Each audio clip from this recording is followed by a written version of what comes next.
स्वागत है आपका दिव्य हिमाचल टीवी में। मैं हूं दीक्षा शर्मा। शाम के 6 बज चुके हैं और प्रदेश की तमाम खबरों के साथ हम आपके समक्ष आ चुके हैं। कई लेटेस्ट अपडेट्स आज उस बुलेटिन में हम आपके साथ साझा करने वाले हैं। देखिए, खासतौर पर बड़ी बात सीनियरिटी को लेकर करेंगे। आखिरकार किस महकमे में नए सिरे से सीनियरिटी तय कर दी गई है, किस कैटेगरी के लिए, ये बड़ी जानकारी आज बुलेटिन में हम आपके साथ साझा करने वाले हैं। स्कूल वैकेशंस को लेकर ड्राफ्ट जारी हुआ है। ये जो सर्कुलर जारी किया गया है, आखिरकार किस तरह से इसमें छुट्टियों का शेड्यूल दिखाया गया है, ये भी अपडेट लेकर आए हैं। और आपत्तियां भी क्योंकि इस बारे में मांगी गई है। सोशल मीडिया पर किस तरह का रिएक्शन मिल रहा है शिक्षकों से, अभिभावकों से, इस पर भी आपके साथ चर्चा करने वाले हैं। मुख्यमंत्री सुखविंदर सिंह सुक्खू ने बड़ा दावा आज किया है। ये टूटू में सब्जी मंडी गए थे उद्घाटन करने के लिए और क्या कुछ इनकी ओर से कहा गया, ये भी जानकारी आप तक पहुंचाने वाले हैं। बिलासपुर रैली पर तैयारियां शुरू हो गई हैं और इसी सिलसिले में मैराथन मीटिंग बुलाई गई है प्रशासनिक सचिवों के साथ। किस तरह के निर्देश इन्हें जारी हुए हैं मीटिंग में और क्या तैयारी है कांग्रेस सरकार के इस कार्यक्रम को लेकर जो कि बिलासपुर में मनाया जाएगा 11 दिसंबर को, ये भी अपडेट हम आपके साथ साझा करने वाले हैं। लेकिन शुरुआत मौसम से करना चाहेंगे क्योंकि आज और कल भी बारिश बर्फबारी को लेकर अलर्ट जारी किया गया है। शीतलहर की चपेट में पूरी तरह से शिमला समेत अन्य क्षेत्र आ गए हैं। शिमला में भी पिछले कल बर्फबारी दर्ज की गई है। हालांकि शिमला से ऊपरी क्षेत्रों में 3 से 4 इंच तक बर्फबारी दर्ज हुई, जिस वजह से सुबह तक आवाजाही रुक गई थी। दरअसल आज दोपहर तक ही ये जानकारी सामने आ रही थी कि कुछ एक सड़कों पर फिसलन हो गई है, जिस वजह से गाड़ियां नहीं चल पा रही हैं और ऐसे में गाड़ियों को चलाना सुरक्षित भी नहीं है क्योंकि 2 से 3 जगह पर दुर्घटनाएं भी गाड़ियों के साथ पेश आई हैं। यही एक बड़ी वजह रहती है कि बार बार सरकार, प्रशासन और पुलिस की ओर से एडवाइजरी जारी की जाती है।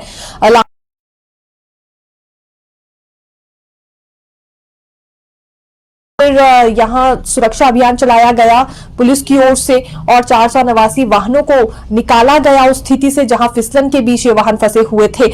800 से ज्यादा व्यक्तियो89 को भी सुरक्षित निकाला गया है। ये बचाव अभियान जब शुरू किया गया तो उससे पहले आंकड़ा सामने आया था कि 800 के करीब व्यक्ति फंसे हैं और 489 वाहन भी फंसे हुए हैं। इन वाहनों में ही ये लोग बैठे हुए थे। कुछ एक लोग वैसे ही पैदल यात्रा के लिए निकल जाते हैं बर्फबारी का लुत्फ उठाने के लिए, तो वो भी जगह जगह फंस गए थे, लेकिन सुरक्षित इन्हें निकाल लिया गया है। बीती रात को ही पुलिस ने ये कामयाबी हासिल कर ली थी। इसके अलावा 500 के करीब ट्रांसफार्मर ठप बताए जा रहे हैं और आज दोपहर तक पूरे हिमाचल प्रदेश में 80 सड़कें ठप थी। हालांकि इसमें कुछ एक दुरुस्त हो गई है, लेकिन कुछ एक पर अभी भी फिसलन बनी हुई है। कोहरा पड़ने की वजह से ये फिसलन हो जाया करती है। हालांकि देखिए, जब बर्फबारी होती है और कुछ समय मिल जाए और बीच में अगर बर्फबारी बंद हो तो ये पिघल जाती है, लेकिन वहीं अगर बीच में कोहरा पड़ना शुरू हो जाए सुबह और शाम के वक्त तो फिसलन जैसी स्थिति बन जाया करती है, जिस वजह से दुर्घटनाएं पेश आती हैं। और ऐसा ही हुआ है, तकरीबन 4 लोगों की मौत हुई है बीते कल से लेकर अभी तक। इसमें लाहौल स्पीति एक इलाका बताया जा रहा है जहां कार दुर्घटनाग्रस्त हो गई। इसमें एक चालक की मौत हो गई है, अन्य 3 लोग गंभीर रूप से घायल बताए जा रहे हैं। दूसरा मामला रामपुर में पेश आया है। ये नेशनल हाईवे पर पहाड़ी से गाड़ी टकराई और 4 लोग इसमें सवार थे। 2 लोग गाड़ी को धक्का देने के लिए बाहर निकले थे, जिस वजह से उनकी जान बच गई और बाकी के 2 लोग जो गाड़ी में सवार थे उसमें चालक की मौत हो गई है। दूसरा व्यक्ति गंभीर रूप से घायल बताया जा रहा है।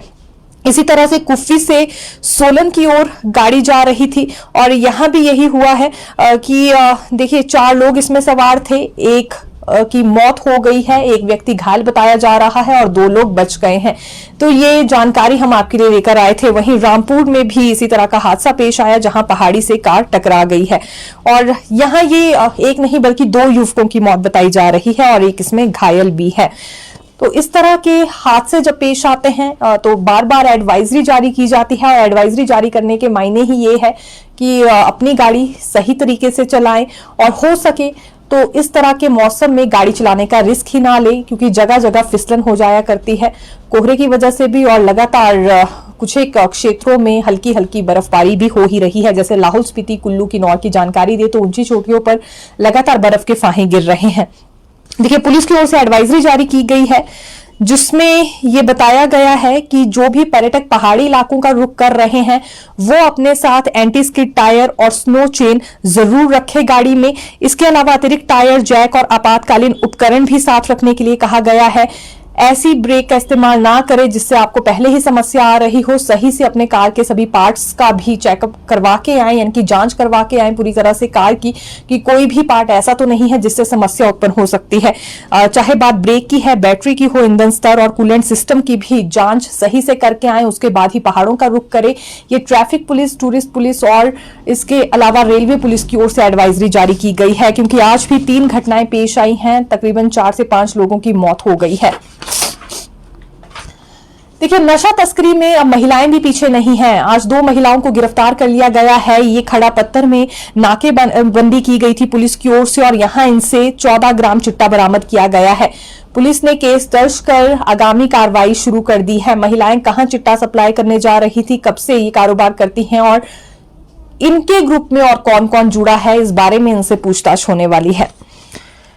हिमाचल प्रदेश के डिप्टी सीएम मुकेश अग्निहोत्री वृंदावन गए थे, जहां इन्होंने संत महाराज प्रेमानंद से भी मुलाकात की। दरअसल डिप्टी सीएम ने खुद ही अपनी सोशल मीडिया पेज पर ये पोस्ट साझा किया है और उसमें ये भी जानकारी दी है कि इनकी धर्मपत्नी स्वर्गीय सिमी अग्निहोत्री महाराज प्रेमानंद से मिलना चाहती थी और जिंदा रहते हुए कई बार ये इच्छा जाहिर कर चुकी थी कि उन्हें संत प्रेमानंद से मिलना है, लेकिन ये संभव नहीं हो पाया। मथुरा वृंदावन का टूर भी उन्होंने अपने कुछ साथियों के साथ प्लान किया था, लेकिन 8 फरवरी को ही उनकी निधन की जानकारी सामने आई, जिसके बाद डिप्टी सीएम मुकेश अग्निहोत्री खुद संत महाराज प्रेमानंद से मिलने के लिए आज पहुंचे थे और महाराज प्रेमानंद ने उन्हें ये भी सलाह दी है कि वो भगवत कथा करवाएं अपने घर पे 7 दिन की। उससे सिमी अग्निहोत्री की आत्मा को और ज्यादा शांति मिलेगी।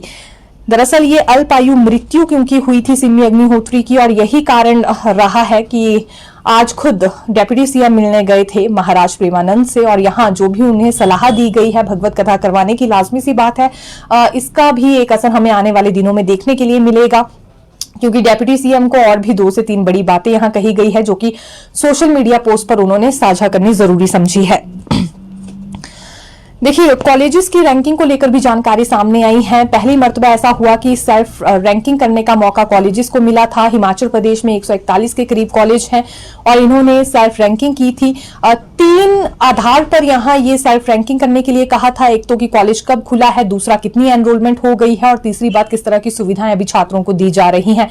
जिसके बाद अब टेंटेटिव रैंकिंग जारी कर दी गई है यहाँ और शिक्षा विभाग की ओर से, और इसके लिए 15 दिन का समय दिया गया है आपत्ति जताने के लिए कॉलेजेस को। यदि उन्हें लगता है कि गलत रैंकिंग दी गई है उन्हें, तो इस पर वो आपत्ति भी जता सकते हैं। हालांकि इसमें जो पहले नंबर पर कॉलेज बताया जा रहा है रैंकिंग के मामले में, हालांकि अभी टेंटेटिव रैंकिंग ही है, इसमें बदलाव हो सकता है, लेकिन फिलहाल पहले नंबर पर जो कॉलेज है वो हमीरपुर का कॉलेज है, नेताजी सुभाष चंद्र बोस मेमोरियल कॉलेज। इन्हें 1100 अंकों में से 1019 अंक प्राप्त मिले हैं। इनके 1019 अंक इन्होंने प्राप्त किए हैं। इसी तरह से जो दूसरे नंबर पर कॉलेज है वो शिमला का संजौली कॉलेज बताया जा रहा है। इन्होंने 1015 अंक हासिल किए हैं।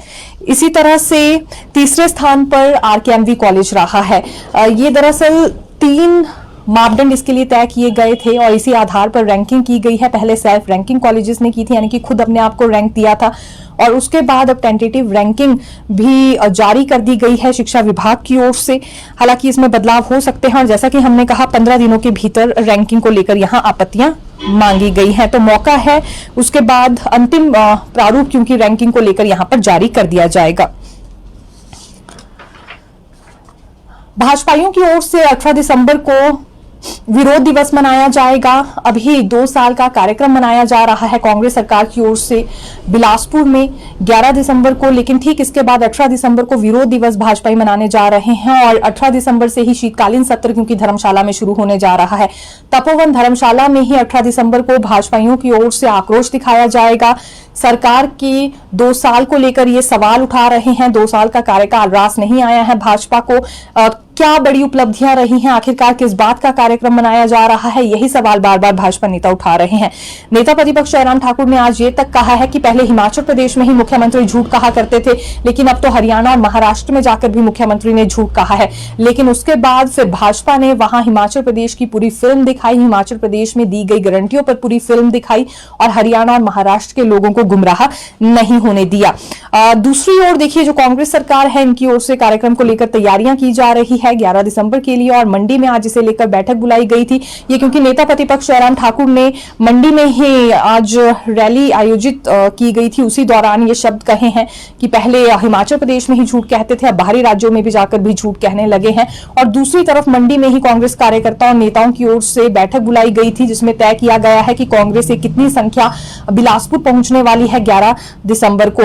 तो मंडी से तकरीबन 1000 गाड़ियां जाएंगी, 1000 गाड़ियों का काफिला जाने वाला है बिलासपुर में रैली में शामिल होने के लिए। ये इंतजाम मंडी कांग्रेस की ओर से किया गया है। मुख्यमंत्री सुखविंदर सिंह सुक्खू आज टूटू गए थे सब्जी मंडी का उद्घाटन करने के लिए, और उद्घाटन करने के बाद इन्होंने भाजपा पर बड़ा तंज कसते हुए ये कहा है कि भाजपा ने 5 सालों में 20,000 नौकरियां दी, लेकिन कांग्रेस सरकार 2 वर्षों में 31,000 नौकरियां दे चुकी है।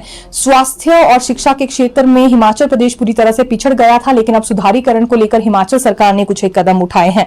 भाजपा पर बड़ा तंज कसते हुए मुख्यमंत्री ने कहा कि हर गुट यहां अपनी अपनी प्लानिंग भाजपा में कर रहा है। भाजपा 5 गुटों में पूरी तरह से बटी हुई है। एक अनुराग ठाकुर का गुट है, दूसरा जयराम ठाकुर का गुट है और तीसरा राजीव बिंदल का गुट है। इसी तरह से 2 अन्य गुट हैं। ये अलग अलग जगह जाकर प्रदर्शन करते हैं, अलग अलग जगह जाकर अपनी बात कहते हैं। गुटबाजी तो भाजपा में है, ना कि कांग्रेस में है। इसके बाद मुख्यमंत्री ने कामना पुण्य गौशाला में जाकर गौ सेवा का सौभाग्य भी आज प्राप्त किया है। देखिए, स्कूलों की छुट्टियों को लेकर बड़ी अपडेट देंगे। हालांकि पहले भी जानकारी आपके साथ साझा कर चुके हैं। स्कूलों की छुट्टियों को लेकर टेंटेटिव शेड्यूल जारी कर दिया गया है।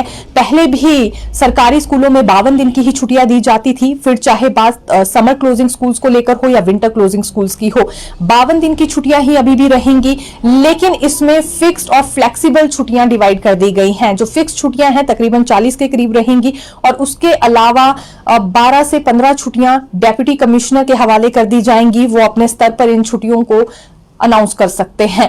जैसी स्थिति होगी उसी हिसाब से डेप्यूटी कमिश्नर्स को फैसला लेना है। आज जो सर्कुलर जारी किया गया है उसमें यही स्पष्ट हुआ है कि डेप्यूटी कमिश्नर्स की शक्तियां बढ़ा दी गई हैं। वो फिक्स्ड और फ्लेक्सिबल छुट्टियों को लेकर फैसला ले सकते हैं। हालांकि फिक्स छुट्टियों के साथ देखिए कोई बदलाव नहीं होगा, ये 40 के करीब संख्या है। और इसके अलावा जो 12 से 15 छुट्टियां बच जाती हैं, ये डेप्यूटी कमिश्नर पर ही पूरी तरह से डिपेंड करता है कि वो कैसे इन छुट्टियों को देंगे और स्थिति उनके जिला में किस तरह की होगी। पहले शिकायत ये आती थी कि जब सर्दियों का प्रकोप ज्यादा बढ़ जाता है तो उस वक्त तक छुट्टियां खत्म हो जाती है, बर्फबारी के दौरान बच्चों को स्कूल जाना पड़ता है। मॉनसून जब पीक पर होता है तो मॉनसून ब्रेक खत्म हो जाती है और जगह जगह लैंडस्लाइड होते हैं, पेड़ गिरते हैं। इतने खतरे में बच्चों को स्कूल के दरवाजे तक पहुंचना पड़ रहा है, जबकि जरूरत मॉनसून ब्रेक की, मॉनसून के पीक होने तक रहती है। ये भी शिक्षकों की ओर से, अभिभावकों की ओर से पहले कई बार दावे किए गए हैं। ऐसा ही इनका समर ब्रेक पर भी कहना रहता है। इसीलिए फ्लेक्सिबल छुट्टियां भी रखी गई हैं। फ्लेक्सिबल छुट्टियां पूरी तरह से डेप्यूटी कमिश्नर के हाथ में होंगी, यानी कि जिला उपायुक्त के हाथ में होंगी कि अपने जिले में किस तरह की स्थिति है ये देखते हुए वो निर्णय ले सकते हैं। अब देखिए, आपको पूरी तरह से शेड्यूल बता देते हैं किस तरह का जारी किया गया है। सबसे पहले समर क्लोजिंग स्कूल्स के बाद 52 दिन की छुट्टियां क्योंकि रहेंगी, इसमें समर और मॉनसून ब्रेक में 40 दिन की छुट्टियां दी गई हैं। ये समर क्लोजिंग स्कूल्स को लेकर जानकारी दे रहे हैं, ध्यान से सुनिएगा। 15 से 20 दिन की समर ब्रेक दी गई है और ये डेप्यूटी कमिश्नर के हाथ में है कि ये 15 दिन की छुट्टियां देना चाहते हैं या 20 दिन की छुट्टियां। इसी तरह से मॉनसून ब्रेक 20 से 25 दिन की रखी गई है। 25 दिन पूरे देने हैं या 20 दिन देने हैं, या 20 दिन को या 25 दिन को कैसे पूरा करना है। हो सकता है कि ये पहले 1 हफ्ते की ही छुट्टी दे, उसके बाद देखे कि मौसम विज्ञान केंद्र की ओर से फिर कोई अलर्ट अगले 4 दिन के लिए जारी नहीं किया गया है तो 4 दिन बच्चों को स्कूल भी बुला ले। जैसे ही फिर से अलर्ट जारी हुआ भारी बारिश को लेकर तो फिर ये छुट्टियां कर सकते हैं। यानी कि कुल मिलाकर इनके पास ये 25 दिन की शक्तियां होंगी, 25 दिन इनके हवाले होंगे कि कैसे मॉनसून ब्रेक को अब इन्हें एडजस्ट करना है। और वैसा ही समर ब्रेक के लिए भी इनके पास पूरी अथॉरिटी रहेगी छुट्टियां देने की। तो ये 15 to 20 days summer break to be notified by DC, इसमें क्लियर किया गया है। उसी तरह से 20 to 25 days monsoon break to be notified by DC, यानी कि डीसी के हाथों में ये अब छुट्टियां रहेंगी। वो स्थिति देखेंगे किस तरह की है, और हो सकता है कि अगर समर ब्रेक में कम भी छुट्टियां दे तो उन्हें मॉनसून ब्रेक में आगे एडजस्ट किया जा सकता है। यानी कि जहां ज्यादा आवश्यकता है वही छुट्टियां मिलेंगी, जिससे बच्चों की पढ़ाई भी प्रभावित नहीं होगी, क्योंकि पूरे 52 दिन की छुट्टियां भी मिल जाएंगी, जिसमें 40 फिक्स छुट्टियां बताई जा रही हैं। 12 से 15 छुट्टियां डीसी के हाथ में होंगी, तो एक्स्ट्रा छुट्टियां देने की भी आवश्यकता नहीं है और इस तरह से पढ़ाई का शेड्यूल भी नहीं बिगड़ेगा और जब जब छुट्टियों की आवश्यकता होगी तभी छात्रों को वो छुट्टियां भी मिलेंगी। अब देखिए विंटर ब्रेक कब होगी समर क्लोजिंग स्कूल्स में, ये 7 डेज की होगी। ये भी डेप्यूटी कमिश्नर पर डिपेंड करता है, ये वेदर की कंडीशन देखते हुए किसी भी एक हफ्ते में ये छुट्टी दे सकते हैं या जरूरी नहीं है कि एक साथ ही एक हफ्ते की छुट्टी दे दे, यानी कि 7 दिन की छुट्टी दे। ये 2-2 दिन करके या 4-4 दिन करके भी ये छुट्टी दे सकते हैं, जैसे एक बारी में 3 दिन की छुट्टी दे दी, फिर एक बारी में 4 दिन की छुट्टी दे दी। और फेस्टिवल ब्रेक भी कुछ इसी तरह की रहेगी, हालांकि ये 5 डेज की रहेगी। ये देखिए एक तरह से कंपल्सरी है। ये जो फेस्टिवल ब्रेक है इसमें ज्यादा अदला बदली डेप्यूटी कमिश्नर नहीं कर सकते हैं और ये संभव भी नहीं है, क्योंकि जब फेस्टिवल होगा उसी दिन छुट्टी मिलनी चाहिए, इससे मौसम का कोई लेना देना नहीं रहेगा। दिवाली से पहले 2 दिन की छुट्टी दी जाएगी समर क्लोजिंग स्कूल्स में और फिर दिवाली के बाद भी 3 दिन की छुट्टी दी जा सकती है कुल्लू को छोड़कर, इसीलिए क्योंकि कुल्लू में अंतर्राष्ट्रीय दशहरा मनाया जाता है और दशहरे के दौरान ही वहां पर बच्चों को 5 दिन की छुट्टियां मिलेंगी। तो बाकी जिलों में 5 दिन की छुट्टियां दिवाली से पहले और दिवाली के बाद दी जा सकती है, लेकिन कुल्लू में दशहरे के बाद ही ये 5 दिन की छुट्टियां मिलने वाली है। अब आएंगे विंटर क्लोजिंग स्कूल्स पर। विंटर क्लोजिंग स्कूल्स में भी 52 दिन की ही छुट्टियां होंगी। इसमें मानसून के दौरान 7 दिन की छुट्टियां रखी गई हैं। फेस्टिवल ब्रेक 3 दिन की ही है, दिवाली से पहले 2 दिन की छुट्टी मिलेगी और एक छुट्टी आफ्टर दिवाली मिलने वाली है। विंटर ब्रेक 42 दिन की रहेगी 1 जनवरी से लेकर 11 फरवरी तक। अब देखिए इसमें क्योंकि डेट मेंशन कर दी गई है कि 1 जनवरी से 11 फरवरी तक 42 दिन की छुट्टियां रहेंगी, तो इसमें कोई छेड़छाड़ नहीं की जा सकती है, ना कोई डेट बदली जा सकती है, क्योंकि जहां डेट मेंशन हो चुकी है वहां पर आप छुट्टियां कंफर्म समझिए, फिक्स समझिए। लेकिन जो इससे ऊपर फेस्टिवल या मॉनसून ब्रेक है, ये फ्लेक्सिबल ब्रेक में हम काउंट कर सकते हैं, क्योंकि इसमें ना कोई डेट मेंशन की गई है, महज यहां पर दिन दिए गए हैं कि विंटर क्लोजिंग स्कूल्स में 3 दिन की फेस्टिवल ब्रेक रहेगी और 7 डेज की मॉनसून ब्रेक रहेगी। खासतौर पर मॉनसून में, फेस्टिवल में भी क्योंकि जिस दिन त्योहार होगा लाजमी सी बात है छुट्टी देनी होगी, लेकिन मॉनसून ब्रेक में 7 दिन की छुट्टी कैसे देनी है ये डेप्यूटी कमिश्नर पर डिपेंड रहने वाला है। अब आएंगे बिलासपुर रैली पर। मुख्यमंत्री सुखविंदर सिंह सुक्खू की ओर से आज मैराथन मीटिंग बुलाई गई है, सभी प्रशासनिक सचिवों के साथ मीटिंग हो रही है और कार्यक्रम को सफल बनाने के लिए कुछ बड़े निर्देश भी जारी किए गए हैं। इसी तरह से हमीरपुर डीसी की ओर से और सामान्य प्रशासन विभाग की ओर से निमंत्रण दिए जा रहे हैं और तैयारियों का जायजा भी आज मुख्यमंत्री ने लिया है। दिल्ली से अभी कौन कौन बड़े कांग्रेस नेता आएंगे इस पर स्थिति स्पष्ट नहीं हो पाई है। देखिए राज्य सरकार की ओर से उर्दू और पंजाबी टीचर रखे जाएंगे। ये मामला कैबिनेट बैठक में जाएगा जो कि 12 दिसंबर को होने जा रही है। कैबिनेट नोट इसके लिए तैयार करने पर निर्देश जारी हो चुके हैं। दूसरी बड़ी बात ये कि कॉलेज टीचर अवार्ड पॉलिसी का मामला भी इसी कैबिनेट में जाने वाला है और शिक्षा विभाग की ओर से गेस्ट टीचर पॉलिसी का मामला भी इसी कैबिनेट में रखा जाएगा। ये गेस्ट टीचर पॉलिसी को लेकर पहले विवाद हो गया था, एक दफा फिर ये मामला कैबिनेट में लाया जा रहा है और साथ ही साथ कॉलेज टीचर अवार्ड पॉलिसी का मामला भी आ रहा है। पहले स्कूली स्तर तक ही शिक्षकों को अवार्ड से नवाजा जाता था 5 सितंबर को, लेकिन अब कॉलेज के टीचर्स को भी नवाजा जाएगा उनकी बेहतरीन परफॉर्मेंस को देखते हुए। इसके अलावा कुछ विधेयक भी मंत्रिमंडल से पारित होंगे। विधेयकों के ड्राफ्ट ही अभी देखिए तैयार हो रहे हैं, इसमें थोड़ा सा समय लग जाएगा। नेता प्रतिपक्ष जयराम ठाकुर ने जोरदार हमला आज बोला है कांग्रेस सरकार पर। ये मंडी में थे, मंडी में आयोजित रैली के दौरान इन्होंने 3 सवाल किए हैं कि आखिरकार किस बात का ये जश्न मनाया जा रहा है, क्या उपलब्धियां सरकार की रही हैं, क्या सभी गारंटियां पूरी हो गई हैं, ये तीनों सवाल किए गए हैं। नेता प्रतिपक्ष का कहना है कि अब तो हिमाचल प्रदेश में आउटसोर्स माफिया भी हावी हो गया है, हर भर्ती आउटसोर्स आधार पर की जा रही है, इससे ज्यादा शर्मनाक और कुछ नहीं हो सकता है। एक बात इन्होंने ये कही कि कहां तो भ्रष्टाचार की जांच होनी चाहिए लेकिन कांग्रेस सरकार समोसे की जांच करवा रही है, ये भी दुर्भाग्यपूर्ण है। केंद्र सरकार से पूरी मदद हिमाचल सरकार को मिल रही है लेकिन उसके बावजूद भी शुक्रिया नहीं कह रही है कांग्रेस सरकार केंद्र सरकार के लिए। सीनियरिटी पर बड़ी अपडेट लेकर आए हैं, ये शिक्षा विभाग से जुड़ी है। दरअसल शिक्षा विभाग में सीनियरिटी नए सिरे से तय की गई है लेक्चरर और प्रिंसिपल के मामले में। सुप्रीम कोर्ट से आदेश आने के बाद रेगुलर लेक्चरर्स की सीनियरिटी नए सिरे से तय की गई है और वहीं अगर दूसरी ओर प्रिंसिपल्स को लेकर जानकारी दे तो ये नए सिरे से सीनियरिटी तय करने के बाद अब डायरेक्ट और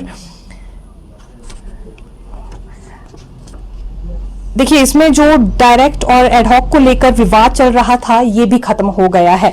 तो 2000 2016 में भी जो सीनियरिटी फाइनल की गई थी उसे भी बदलना पड़ा है।